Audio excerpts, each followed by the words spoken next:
Bobby Skinstad used to give my nickname as Papa Dolf, so Still to today. still to today, because he listened to what the kids were saying. My kids were calling me Papa Dolf. Yeah. I think the most important is to talk to your employee. Yeah. Before you start talking to a union or to listen to what is. Sure. So I think most of it you can solve. What do you do to maintain that culture in this high-performance environment that you are?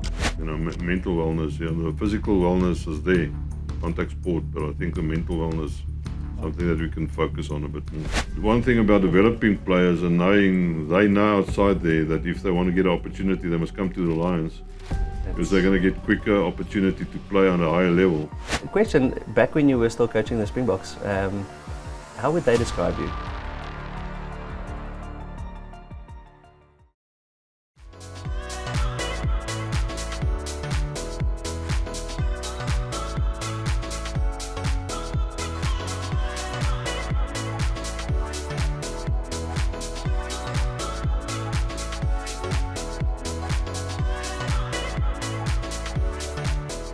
Welcome everyone, and welcome to our maiden People Desk podcast. So this is our first People Desk podcast. What we aim to achieve with these podcasts is to invite honorary guests and subject matter experts and industry experts to be talking about things that we like, and that's HR, payroll, labor law, and ESG consulting.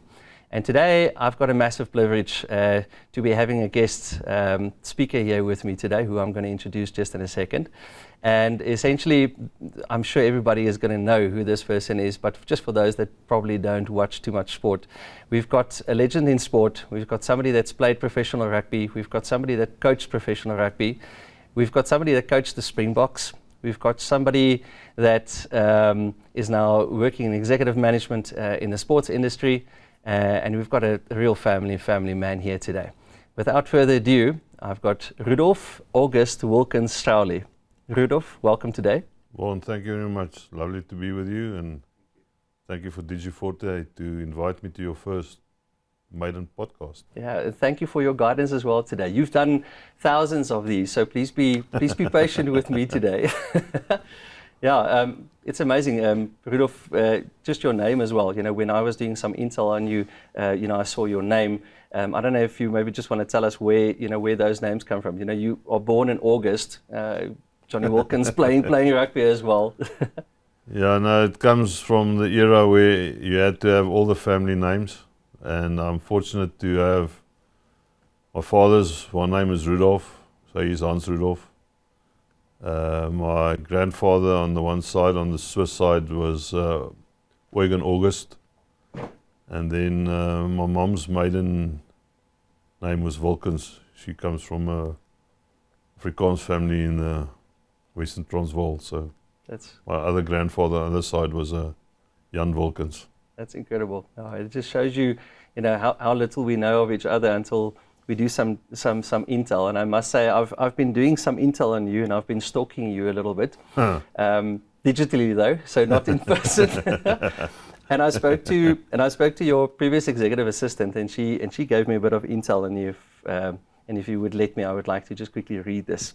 So she says, he's a very intelligent man, always strategizes his approach. He believes you shouldn't immediately respond to anything, but keep files underneath your keyboard and respond when you have processed anything. He's a tough negotiator, and he has a great eye for talent. And what stands out about him is his emphasis on family culture. He's a man with a plan and doesn't mind getting his hands dirty, such as when he was in Italy, when he was both a coach, the CEO, and also the cleaner. Now, it seems that there's more truth to that meets the eye. It's very kind words, but I think I'm just so fortunate to have grown up in a family. So yes, I think it comes from your mother tongue, father, my mother, and then obviously having my own family, my own 2 kids and wife. And then the Lions group, we're so small, we are a family, and they treat me like the Bobby Skinstad used to give my nickname as Papa Dolf, so. Still to today. Still to today, because you listened to what the kids were saying. My kids were calling me Papa Dolf. Yeah. So it's all Dolf or Dolfie is terms of endearment. I don't always know when they're joking or when they're serious, but I think it comes from your mother, from the house you grew up in, So that's where Very much, eh? very much the family values come from there. That's right. The keyboard thing, is there truth to it, or is it just Suzette making up stuff? I don't always respond immediately, so sometimes, so if I don't respond today on a question, don't take it I'm personally. not going to take it personally. Don't eh? take personally. Yeah, and I must say, tough negotiator. You know, you work in a very highly competitive industry. I've had the privilege to sit with you in boardrooms and see you in action, essentially. And I must say, I don't think any person can do this job. And so when she speaks about tough negotiator, I can see that. Yeah, I think it's much easier now, but I mean, in the beginning, before we got collective bargaining and all the Sarayo, my players, and all the help that we established that we built over a few years. In the beginning, it was tough because you couldn't really put a value. What was image rights? What was the value of image rights? What was the value of a match fee? What was the value of a tight head to a fly off? You know, so it was difficult. So you needed to work on formulas, and you had to work out your own business plan. Yeah. And not just to have a thumbsuck, you know. So it was because you're working with people, and you know what people do. They share their salaries immediately, although it's confidential. So and what you're saying essentially is that those structures have helped you in those negotiations. It's actually easing that process? Yeah, we've built that structures in rugby. I think rugby is transformed a lot, you know. So even now over COVID, you know, we had to negotiate. We had to negotiate salary cuts. We had to negotiate players not wanting to take a jab because we had to travel and we had to keep on playing. Yeah. So the 2 years over COVID, there was another lesson where we had to just practically sit around the table and work it out, you know. So we had to sit with your players, with your employees, and the employer had to listen, and then we had to say, well, if we don't play, there's no pay. And I remember, and look, you know, this was a question that I would have asked later, but I think it's relevant now. You know, you've been as a player, you've seen the sport transition from being an amateur to a professional, industry, and you know, both being a player, a coach, now an executive manager there. Have you felt that you know, you've come a long way in terms of getting those things in place, or can you tell us about those things that you know that you've helped establish in that industry?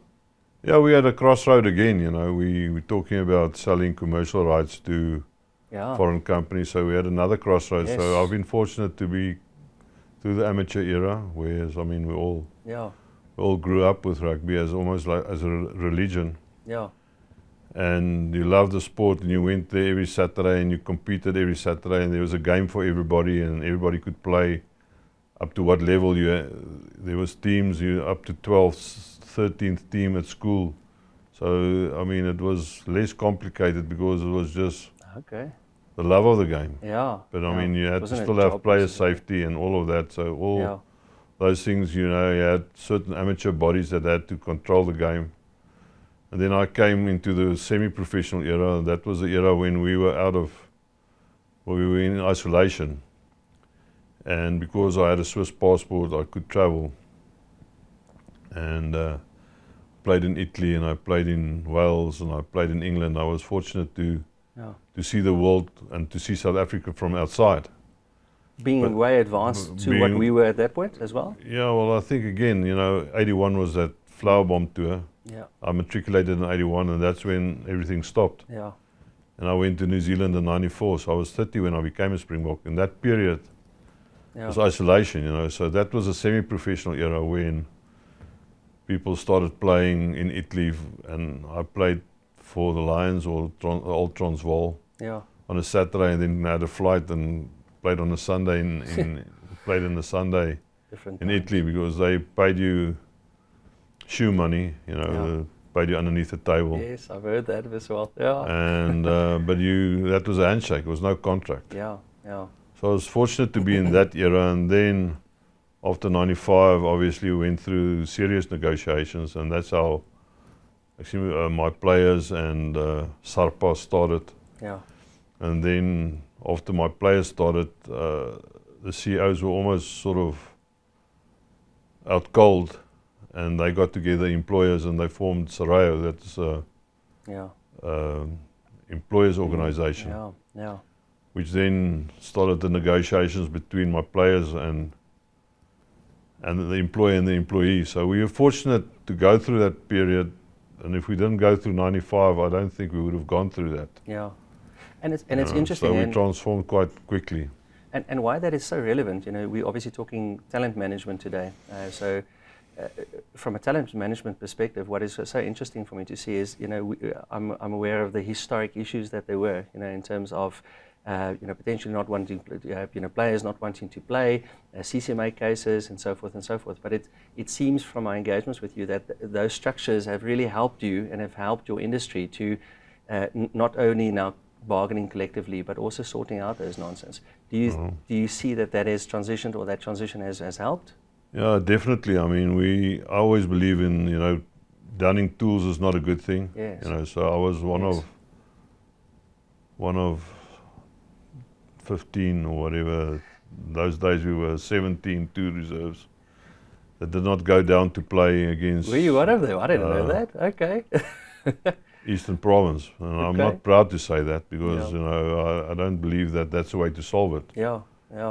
But then we sat around the table, and I think we only had, after that, my players and Straeuli only had one big case, and it was now lately on trying to work out a leave schedule. Yes. In this busy program where you're actually playing rugby for 13 months in a 12 months schedule, and you're not getting breaks. You're getting consecutive breaks. You're getting breaks, but you're not getting 2 weeks in a row. Yeah. And if I may ask you, so what we see in the business industry or in the corporate industry is we see, very often between employers and unions, there's kind of a antagonistic relationship. The one is always trying to outwit the other one. And is there any advice that you would have to our corporate fellows in terms of how collective bargaining can be done properly and to get to a place where you guys have gone? Yeah, I think firstly, I'm fortunate to maybe explain to the listeners is that I'm CEO of a group of 2 companies and a non-profit organization, so a group of 3. Players and the coaches and the coaching staff and management staff, they fall on a Lions Rugby company that's governed by this collective bargaining. Yeah. Then obviously Alice Park Pty and Golden Lions Rugby Union, the old amateur body. Fortunately for us, we don't have anybody that belonged to any unions. Not any of our staff there belong to any of the unions. Wow. And I think the collective bargaining between us and the players helped us a lot. I always say at plant level, you've got to listen to your employees at plant level before you just jump into anything. I think the most important is to talk to your employee. Yeah. Before you start talking to a union or to listen to what is. Sure. So I think most of it you can solve. Yeah. At ground level first, before you go into the difficult stuff. And now we're fortunate to have DigiForte as a specialist in HR and labor law. I mean, the law is the law. I mean, the Labour Act's always going to be there. Applies to everybody, yeah. But I mean, you had sat in a few things and they're unique. They're unique. You got to leave or somebody doesn't want to vaccinate, and you say, well, then you can't play for the company because the company has to travel overseas. You can't travel. Yeah. Can't get a visa if you don't vaccinate. So that's things that you had to understand almost. Force or enforce in a way that you had to actually at plant level understand why the individual does not want to vaccinate. Yeah, that's so interesting, because even to the outsider, before we got involved with the Lions, you don't kind of understand the Lions Rugby company before you start with them. And at the end of the day, it's still business. It's still employees that work. There's still some rules that govern how that relationship works out. But it is so unique, and it really takes somebody special like you to bring those parties together and to create this harmonious family culture that that you've created over the years. I think in a family culture, it's all about respect, and we're very fortunate. We're very small. We're not that big. We're a third of all the other franchises. Yeah. Staff that we carry. We carry when I started, we had 160 contracted players. We've got 88 now, so Yes. we've halved that. Yes. And not in a bad way. We halved it to get more high performance and to get, because at times we had players on the player roll that never played. Yeah. Yeah. And now, you know, everybody jumps in when we have a big event. So the GLRU jumps in and the Lions Rugby Company jumps in Yeah. when EPS has got a big event like a test match, and basically the bonus structure comes out of that. If we have a good test, then Benefits from it. Yeah. everybody jumps in, even if it's not your real job description. You know, Yeah. at some events we co-dependent on each other, really. It is so interesting, and we've been very fluent. So it's not in the usual or in the sequence that we thought that these questions would go, but it's so fluent that you're saying now. And a question I want to ask you is, you know, how have you maintained that culture throughout the years? And the reason why I'm asking this is very often when we engage with companies, either startup or you know, or small companies, it's virtually impossible to, or it seems impossible to keep that culture as the company scales. And often we see executives that are either concerned about keeping that culture or trying to maintain that culture, or trying to navigate how to change the culture as the company grows. Can you tell me about how that culture has grown or changed, or what do you do to maintain that culture in this high performance environment that you are? Yeah, I was very fortunate when I started off in 2013 that we could go. We had one of our sponsors, our Sun International, and they're a lifestyle partner, and they said we could take the staff to Sun City. And I used Sun City as a breakaway because when I opened the office cupboards, no policies, procedures, Yes. you know, the old story, you know, where's good your old days, give me your policy. Yeah. So we didn't have that. And then we started off by almost from scratch to say we have to get a document. We had to get a HR document. Yeah. And what was important for the staff, and they, you know, in rugby, unfortunately, people work there until they're over 60 and they go on. Yeah. Like on Klaas, he still worked till he was Yes. 82. He said he just wanted to have 2 more years because he Yes. wants to get his daughters to university. Yes. So it's almost that you die at the Lions, you know, you don't move to another. Yeah. So people, it's interesting. So we had to build it from scratch, and obviously we got a lot of help from yourselves later on. But I mean, it's now grown into a combined, having specialized advice from DigiForte and having our own little family culture. What is important, but I mean, it's And common sense actually at the end of the day. And it's interesting, you know, again, for the outsider, you would think it's just sport. It's 23 players on a field trying to win a rugby match. But man, there's so much going into that. And it takes somebody to, you know, like us that had that exposure to realize, wow, this is a big machine. And it's only the tip of the iceberg is what we see on the field, you know, on Saturdays, for instance. And I want to ask you, how do you keep that entire team working towards that collective goal? You know, players have all the glitz and glam. You know, they're seen, they're in the press. You know, if we win, then everybody's happy, and if we lose, then everybody's sad. But you know, there's this massive machine behind it. You know, what do you do at the Lions to keep that, you know, everybody working towards that collective goal? Yeah, I think firstly, you know, if you're on site and everybody's on the same site, it helps a lot. Yes. You know, so it's easier to get when you see each other every day. Yeah. Although most of the players train out of Joburg Stadium. Yeah. And the 2 other companies actually work from Emirates Airline Park, you know, the main stadium, and the offices. So the offices are very close to each other, and it's quite easy to interact with each other. So you don't have to force. But you know, once a month or once every 2 months, we get everybody together, and obviously on game day, we're all together anyway. Yeah. You know, so we're obviously all passionate about the game. So you don't get somebody that really works at the Lions that's not passionate about rugby. At all. And So they are at game day. So at game day, we all see each other, and you know, win or lose, you sometimes feel that emotion, you know, and you all feel the same Monday. You all feel good, or you all feel our HR consultant Or, told us that on Monday. or you all feel robbed, or you all feel. It's either ecstatic or it's really So a down Monday day. is quite an interesting day. Yeah, yeah. And then you get through a week, and then everybody gets going again, you know. But in the off season, it's different when you're not playing. Yeah. So you get your different times of the year.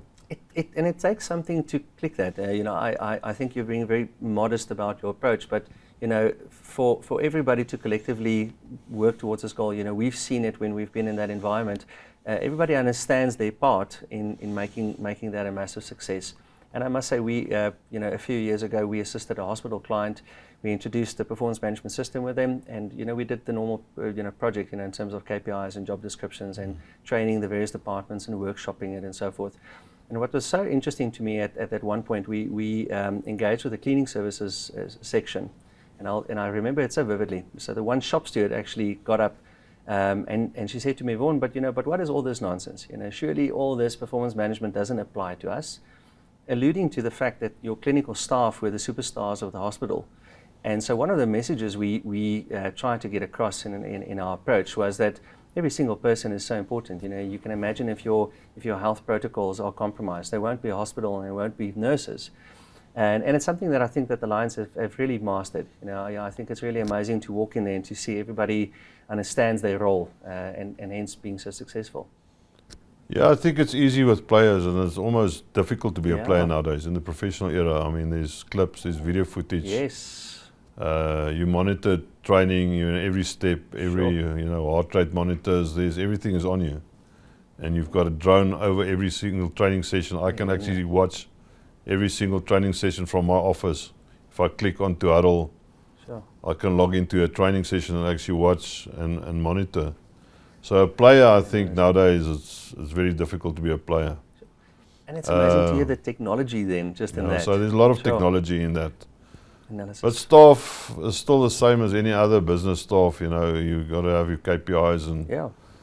but I just believe in the basics, you know, Vaughn. I just saw again, you know, having a family approach is what is the most needed, you know. Is it food, is it money, is it health, is it water, oxygen, you know, and those are the things that in South Africa we learned to really nurture and to keep a really normal things like water, you know, water shortage or food, you know.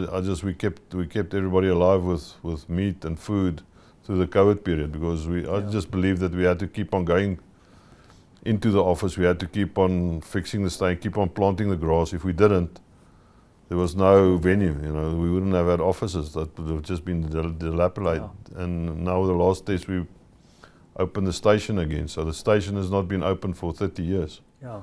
At the Spark station. Yeah. It's interesting, you know, these days, from what you're telling me, it almost seems like it's easier to be the support staff than the players these days, because players are GPS tracked, they're monitored and so forth. So I think it's probably the worst nightmare for our corporate employees these days.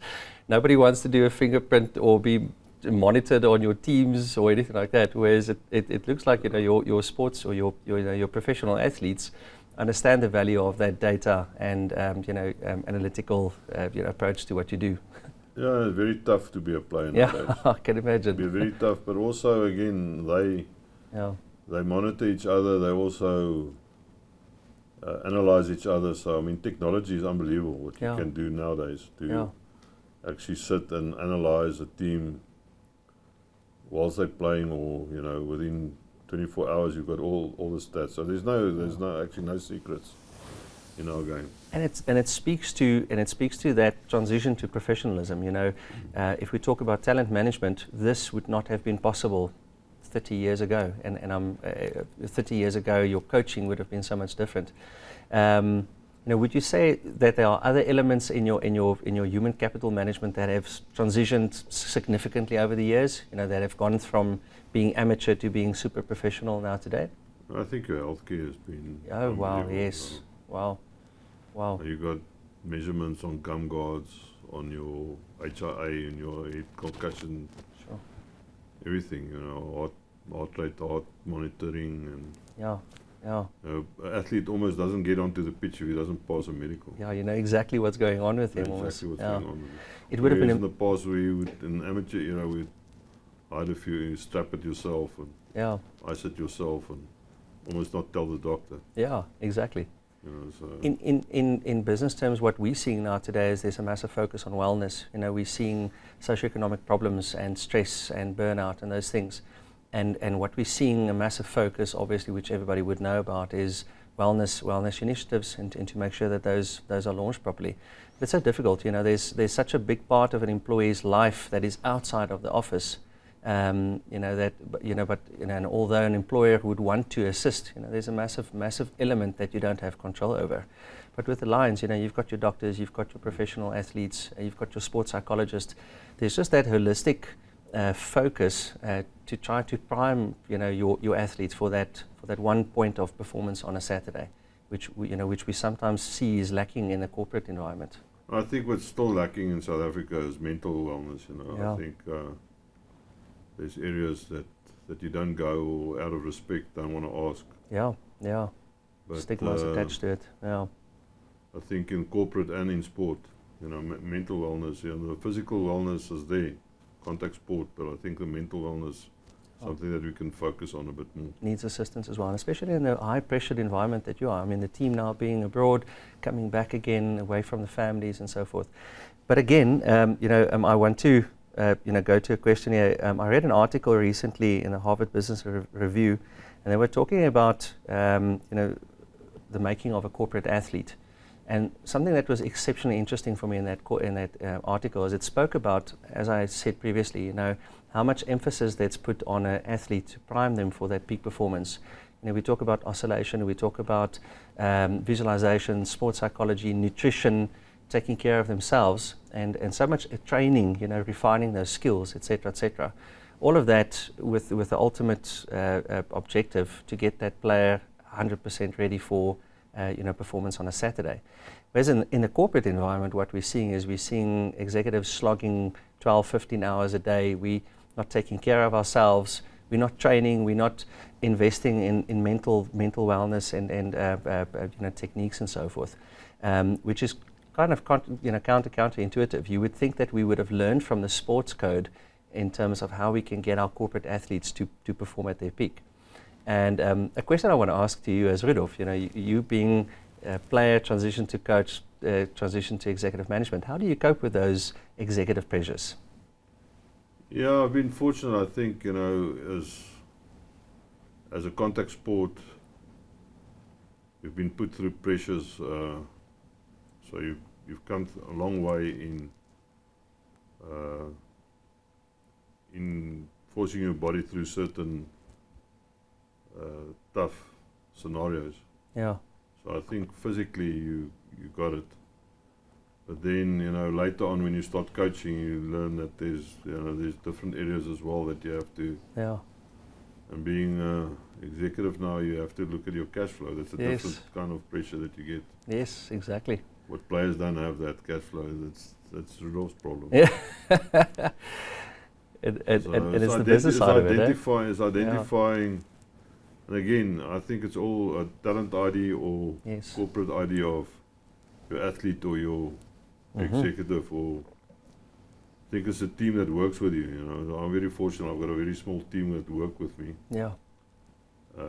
At Lions Rugby Company, so identifying people that have the same values, that have the same energy, and have the same passion. Sure, and that helps you navigate this treacherous. Then you can help navigate it. You know, Sure. I mean, if you take 3 hours of the day to actually motivate somebody that's not on the same. Yeah.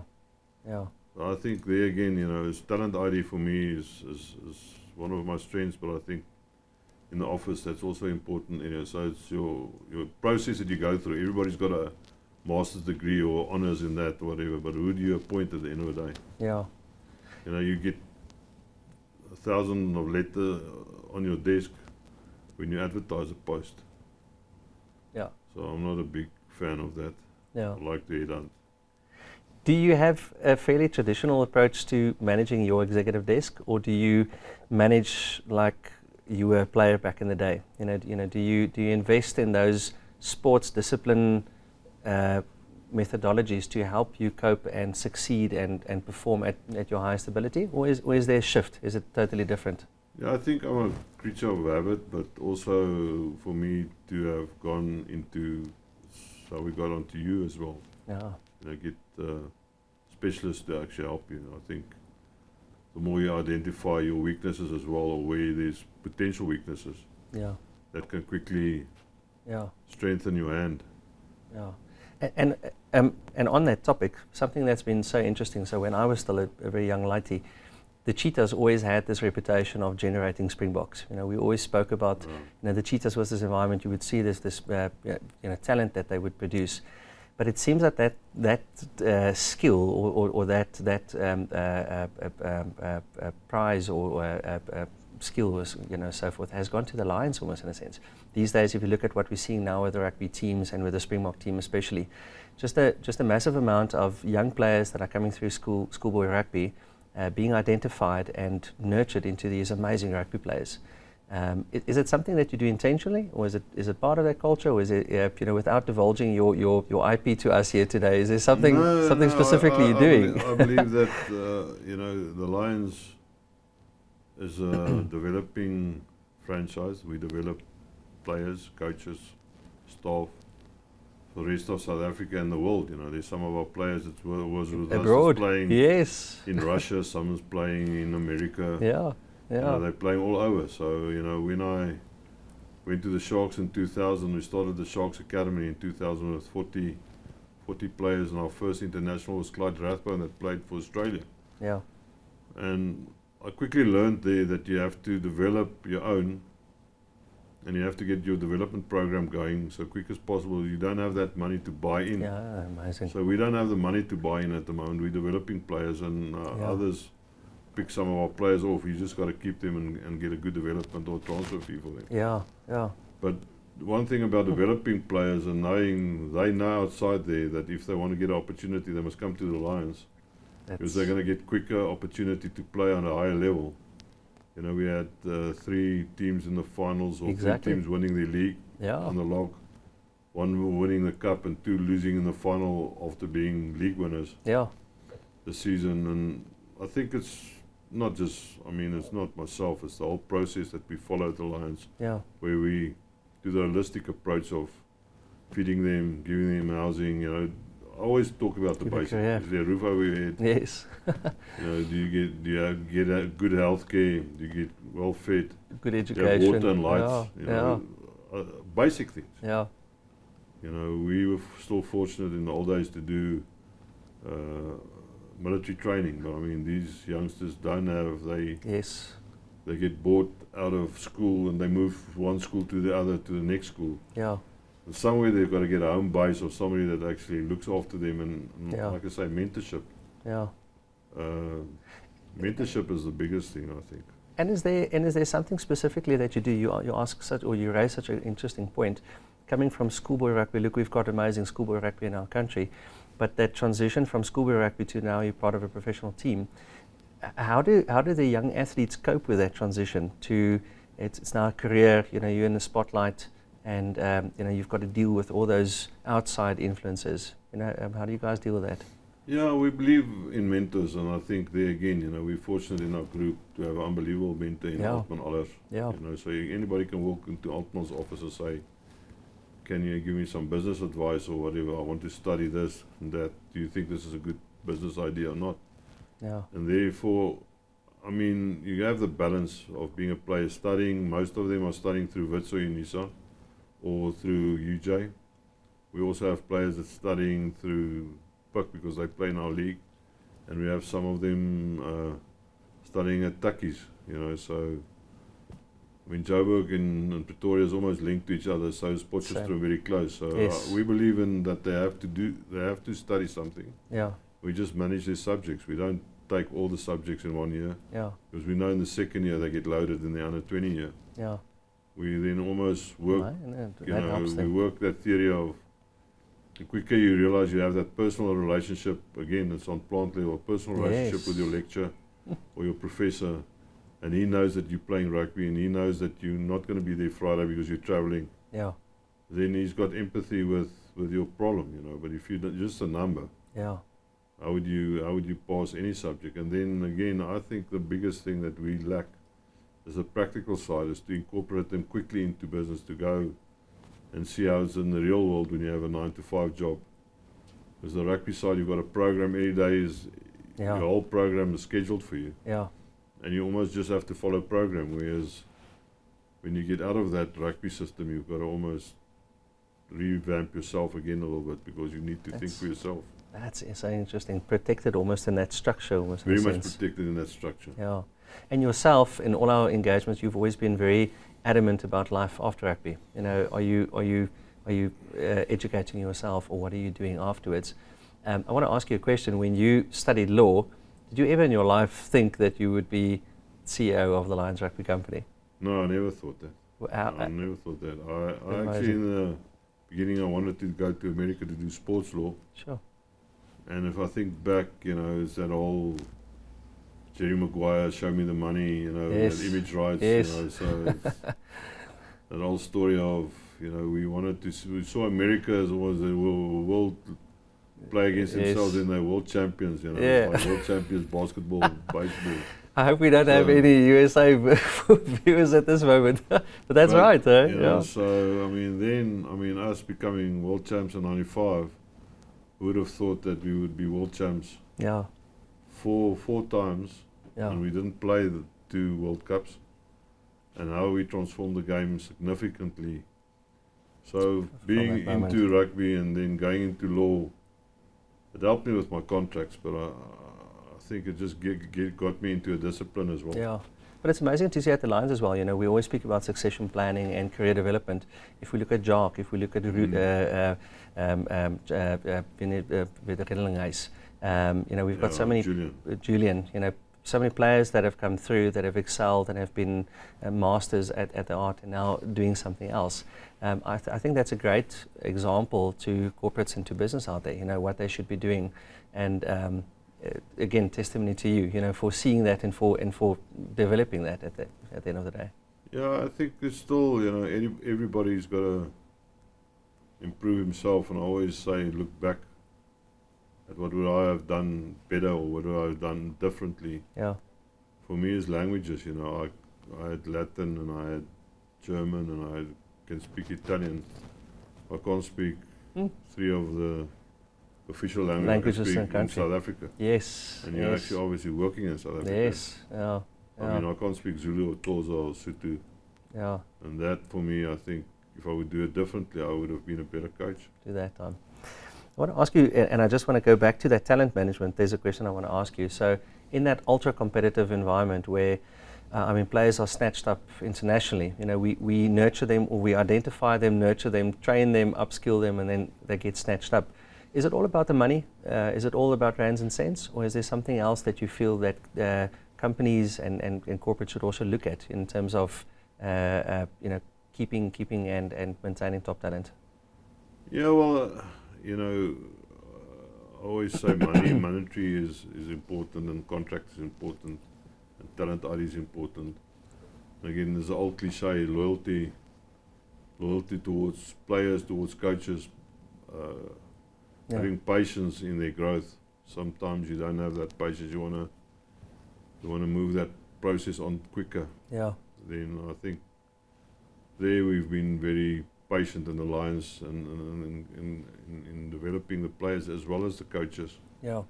Just being loyal to them, not just hiring and firing.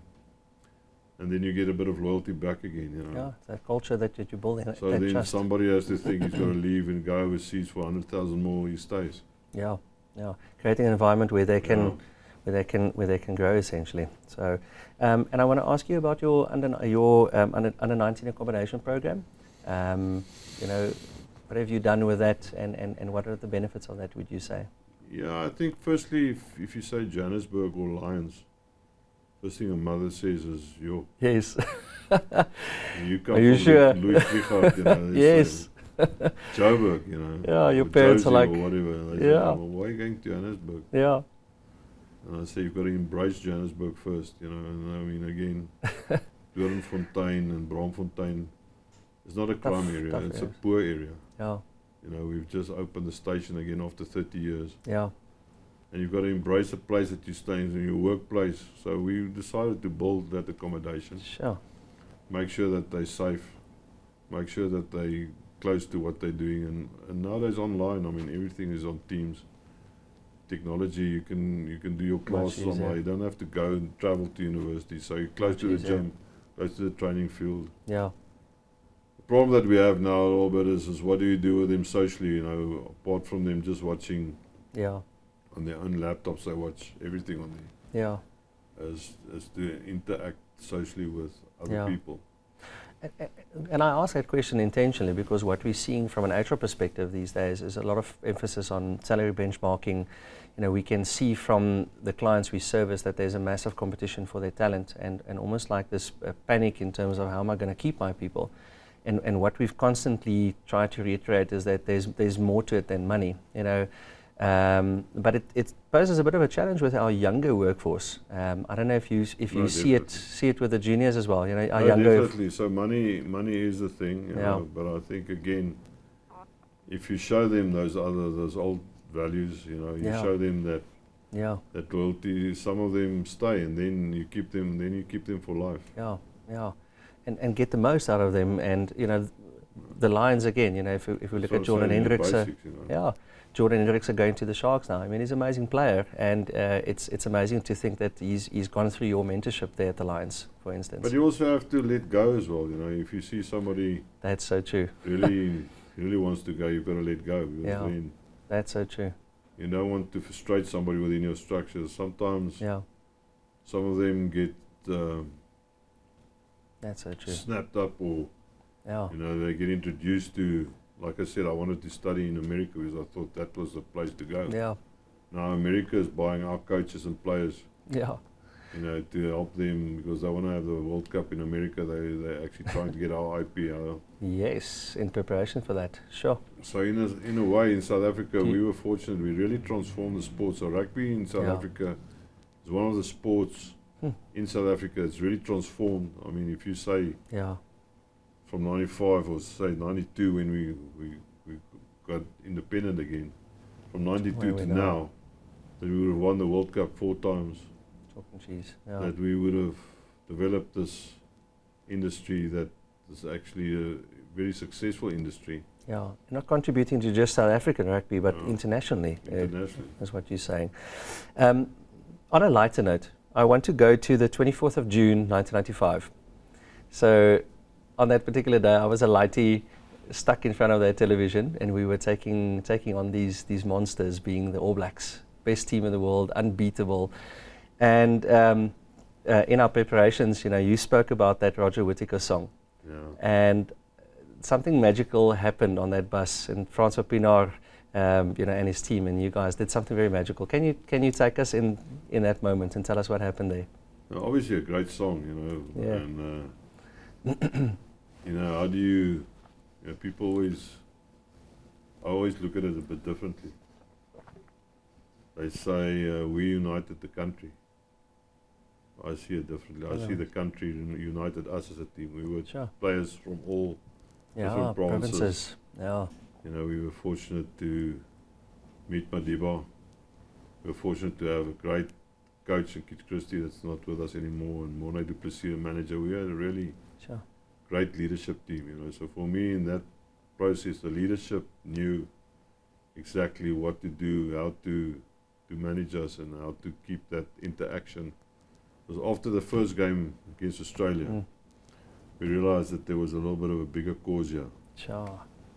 And that we, you know, driving down Joe Slovo, playing Roger Whittaker's song, and the people hitting on the bus as we go past, we knew there was something bigger going on. We knew there was bigger going on.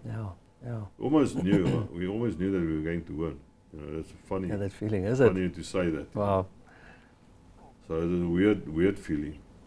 That's interesting. You know, there was a bus full of superstars, but it took a spark. It took Not a spark. really superstars. Well, in fact, yeah, you're right. Actually, the All Blacks were the superstars. They were the superstars. Yeah, you're 100% right. And somehow you had that spark and that purpose, to push across the line. So I think again, That's very interesting. And I always go back and say that the country united us as a team. Afterwards, a lot of things happened and the game went professional, but so you really, and you get it. You know, a Springbok supporter, and World Cup lost by 1 point. Japan, Yeah. other one in 2007. You almost get that feeling we can't lose. Yeah. It's not an arrogant. No. It's not an arrogant No, statement. it's a belief. Yeah. Yeah. It's almost the country. The country believes you You can't you lose. can't and lose. You believe Yeah. you can't lose. It's almost Yeah. a win-win. Yeah. It's your supporters, and then you get Yeah. your games. When you do lose, And I want to ask you about that. Rugby from the outsider, you watch 80 minutes and it's either win or lose. In fact, like with the Grey Cup, you can be the best team on the field and lose in the last minute. Springboks this year against Ireland, same thing. How do you manage that? Those Mondays, when everybody is down there at the office. How do you manage that? No, I give everybody 24 hours, so you have to go through that self-reflection. But I mean, I always call it like failing forwards. You lose to actually learn something. Failing forward. Yeah. But it's still a sport. It's not Yeah. death. Yeah. Yes. So it's to put it in perspective. Yes. So sometimes we don't put it in perspective. Yeah.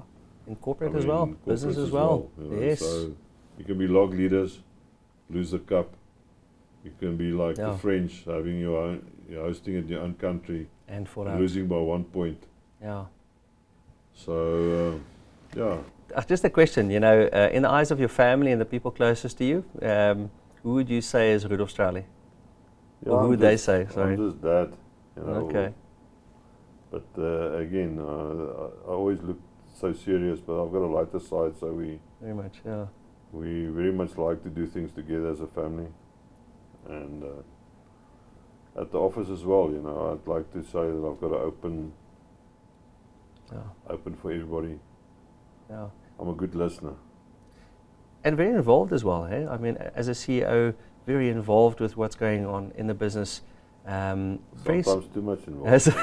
That's what the rest would say. But it's very similar to Altman's approach. In the businesses, I'm always amazed to see how much he knows about every single business, within the digital group, which is incredible.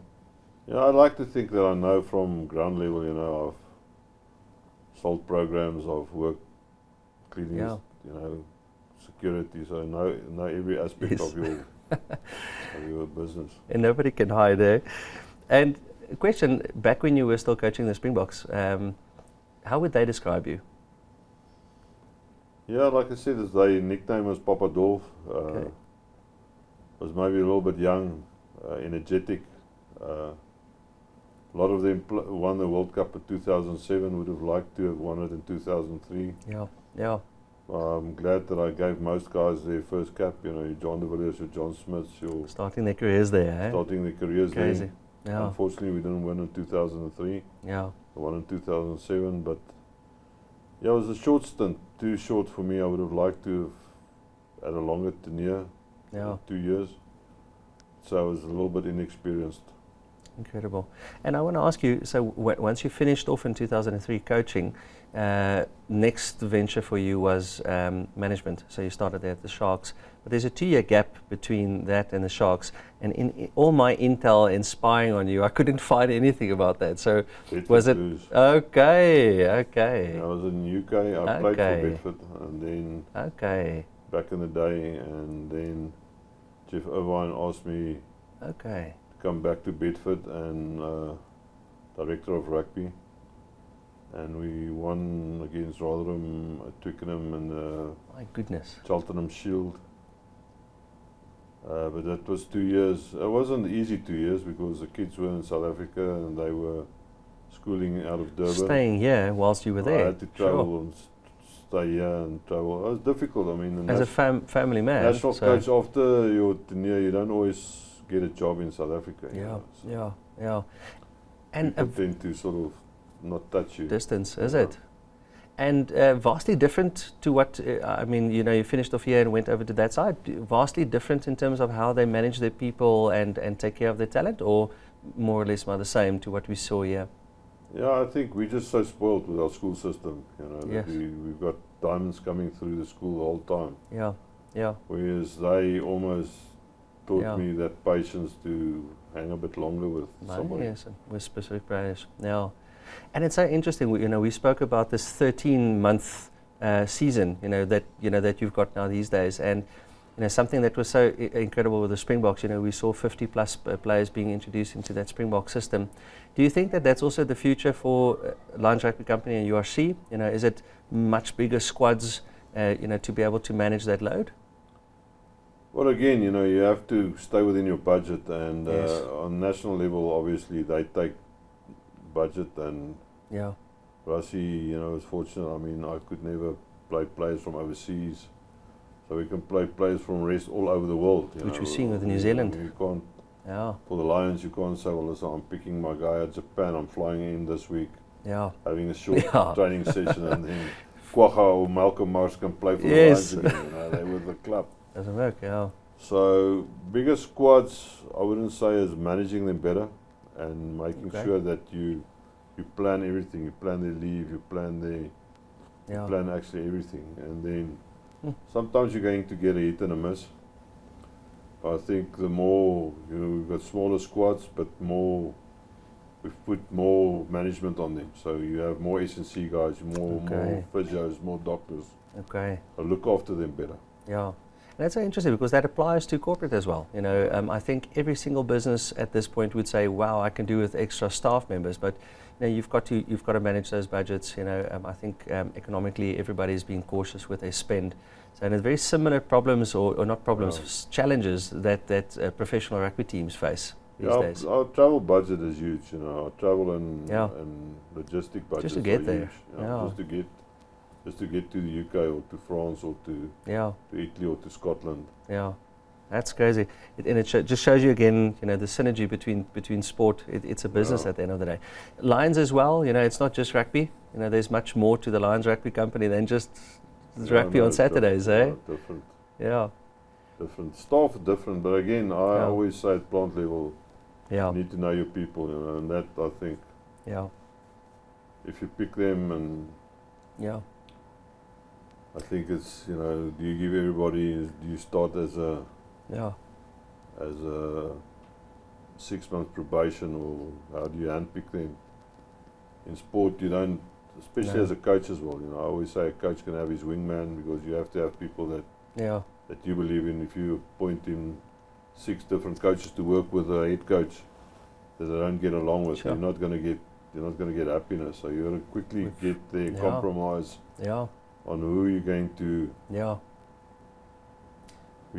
give him what choices. And we've seen it in international rugby now. I mean, Yeah, international like rugby. Yeah, exactly. Yeah, All Blacks, Yeah. same thing. I can just imagine what went on behind the scenes there at that point, because I mean, at such a critical time to make such a critical staff change at that moment must have been tremendously difficult. But But we've also been through it. So I mean, Yeah. we've had it at the Lions as well. You also get emotionally involved with the person. yes, And like I say, I'd rather go and say we have to look after the mental health again, because you should identify it before it gets there, yes, before it blows up. yeah, You know, it's easy to then afterwards go to the specialist and say, help us with yeah. this exit. But it's tremendous pressure on companies, business, corporate, yourself. You know, there's so much spend that you have to do to take care of our employees. You know, I think we live in extraordinary times with so many pressures, and it almost sometimes feels that, you know, the employer just has to pocket up. You know, just assist. Where, you know, there are also limitations to that. Yeah, but the employer's got to safeguard himself, you know. Yeah. That's why I think, Yeah. you know, we're fortunate to have DigiForte and say, listen, yeah, look out for this, put these clauses in, yeah, make sure that you, also as an employer, sometimes you can be too soft. yes. You You need a you need to harden up and say, listen, this is enough, and that. Yeah, up that to that. voice of reason, eh? Yeah. The voice of reason. Yeah. So just in terms of social media, so back in 2011 probably we drafted our first social media policy. I wish I could get that out of my drive somewhere. It's changed so much, and you know, in sport, every player has his own brand. You know, they actively promote that brand, whether it's in interviews or podcasts or whatever. How do you manage that very sensitive dynamic? You know, they're still Lions Rugby player employees at the end of the day. Do you lie at, you know, awake at night, or is there a secret recipe to managing it? Yeah, well, I'm not a. You wouldn't find me on social media a lot. Me as well. You were searching for me, but I think obviously understanding the youth, understanding the individual. You know, I always talk. I say to Altman, you know, part of it, eh? image rights. What is important? Yeah. How do you build this professional athlete with this professional image? Yeah. You know, would you say who is the most professional? Is it Rudolf Botha? Is it Skalkberger? You know, there's a lot of examples. You know, who's managed his life. Because you have to have strict policies on social media. This can become time consuming. Yes. Yes. And it's not sometimes not putting more bums on seat. You know, it's the individual interacting, using your time to interact on his personal. It's so interesting. His personal stage. Yeah, it's those corporate principles that apply to your environment as well. Yeah, so you interesting. need those ambassadors that lure the people to your business. Yeah. And you need to understand quickly which individuals are inclined to have that social following. Yeah. And you have to actually almost put professionals on them as well. Yeah, and it promotes your brand as well. So you know, there's that value. But there's always a conflict when they start doing a little bit something that's not part of the brand. Exactly. There's always and ends up in a bust sometimes. Most of the time. You know, and we live in this gig economy at this moment, you know, especially with COVID. It's promoted people working from home. It's promoted people venturing into their own businesses. And what we're seeing very, very often now these days is how fine balance or fine line that becomes in terms of, you know, what you do in your time versus the good faith that you've got to go to or show to your employer. And so more in your environment. You know, your players have their own brands, you know, and promote it.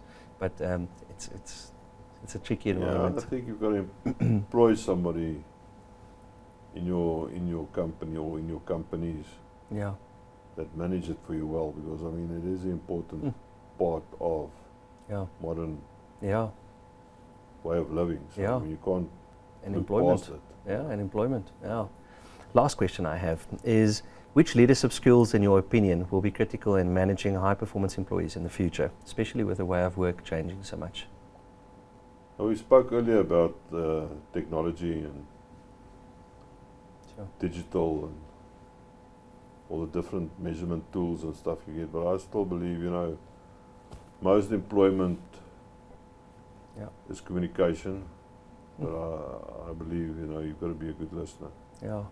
You've got to listen to your employees on plant level before it gets escalated to union level or to something else, you know. So you've got to listen, not listen just to listen, but listen to understand. Yeah.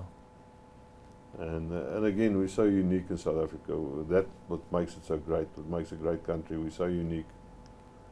You can't just take our cookie print and put it in America or put it in Wales or put it in England. Yeah. That's made us so successful, is because we've got the different cultures, we've got the different languages, and we had to work through it. Yeah. You know, so I mean, time period, give me another time period, you know, give me another 10 years and say, where do you see South Africa? What do we have to work through now? Yeah. Very, very basic principles that are still going to apply. They don't become less important. And it reminds me about Julian as well, the role that he played between management and players, even at the Lions. That was incredible to me to see that. And oddly enough, that the corporates and business doesn't really invest in that. Who's that person's, that's communicating and almost mediating between management and your employees at the end of the day. And that speaks to that proper communication, trying to resolve problems before they become problems. So 100%, very interesting. I say, when you look at marriage, you had the best man at your wedding. Yeah. But at your death, you don't have a best yes. man. So that's how odd is that? Got to have somebody there that looks after you. Yeah. So I think, you know, again, having that skill of having managers on that level. Yeah.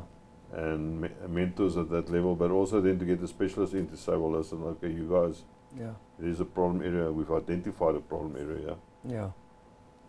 And the different age groups or the different generations, they always talk about Generation X or Generation this. Massive difference in approaches, yeah. And that's why I say is basically my kids helped me through this area, but they're now 25 and 30. Yeah. They've helped me how to deal with my staff that's that age. Amazing. You know, my dad again worked till he was 87, you know, so understand somebody that wants to continue working. So how do you say to somebody, you've got to now retire? Yeah. If there's still value, that, or can you downgrade? Yeah.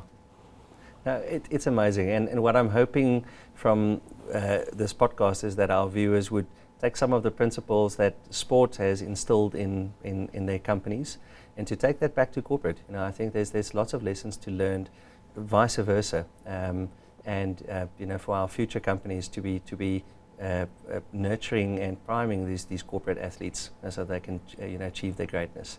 But Rudolf, it's been such an absolute. I think I've got another 2 hours of questions with you, so I'm going to have to schedule another session with you one day. It's been an incredible privilege, and congratulations with such an amazing career. EP actually asked whether you're going to write a book one day for us, do a memoir or something for us. Not for us, or what you can do for us, but maybe just put a book out of file, so I'll just throw all the emails and everything one. Like mic drop. Just mic drop them all, and then you have to schedule them into. Yes. You're going to all be those little files that I put underneath my computer keyboard. On the keyboard. You're going to be a busy man afterwards.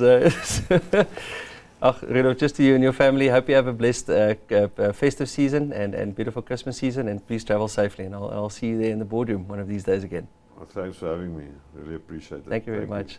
To our viewers, please like and subscribe. This is the first episode of what we hope will be many, and we'll be tuning in shortly again with a new guest and with some new insights. Until then, see you next year. Bye.